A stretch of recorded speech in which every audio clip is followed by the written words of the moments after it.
Okay, so let's talk about ethnomethodology and the social construction of reality. So, the social construction of reality essentially is that the definition that we give society is subjective.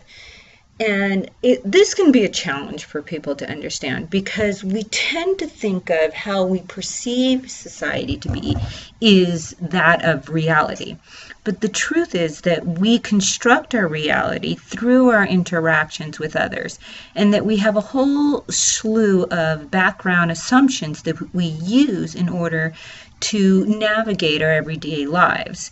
And Garf, Simon Garfunkel, Harold Garfunkel did a study on ethnomethodology, basically a study of how people use common sense understandings to make sense of life. And he asked his students to act like they did not understand some basic kind of background assumptions that we use every single day in life. So acting like we were, they were boards, or, they were strangers within their own home.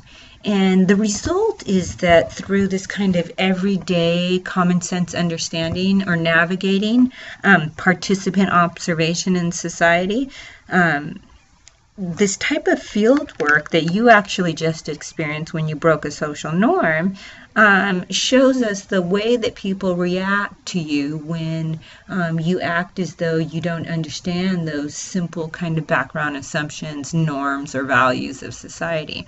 So it can be through bewilderment or even anger that people will react to you. And what has happened is that even though we assume things to be real, it's our assumptions of reality and our actions upon them that make them real and their consequences. So if we talk about this social construction of reality, the author, she gives this very interesting example where she had gone to South Africa and she was buying a watermelon in South Africa. And, the person who was selling her the watermelon had dropped this knife into like a germ-ridden puddle.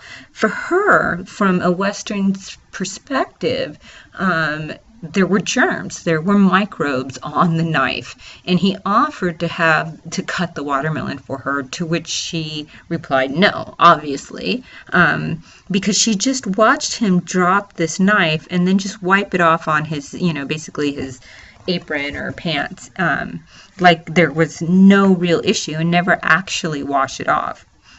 For her, the microbes or the germs are absolutely real, but for him, they're not real. So his actions are in accordance to his social construction of reality.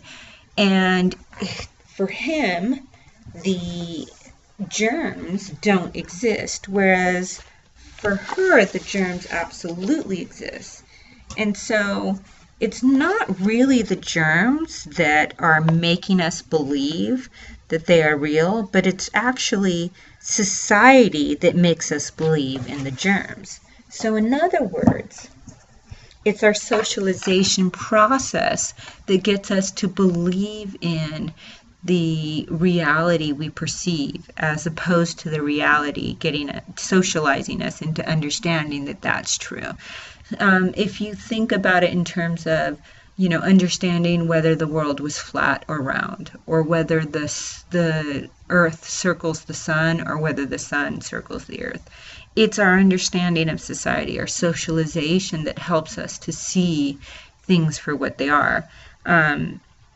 When people on this planet were socialized into thinking that it was the sun that moved around the earth, and it was the earth that was the center of the universe. It was a reality for them. And that's part of this kind of Thomas theorem. That's the way you can describe it, is if people define a situation to be real, then it becomes real in its consequences.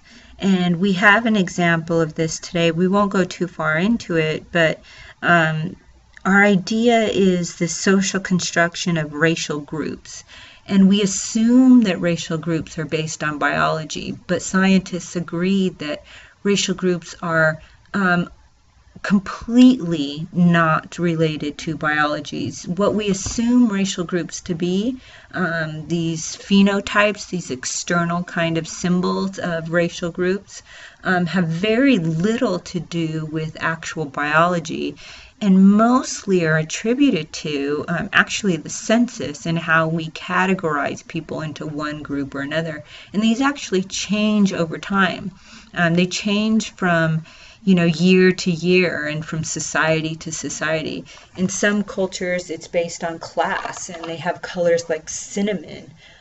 In other cultures, like ours, we only have 6 or 7 different racial groups. So what we perceive to be real has become extremely real in its consequences.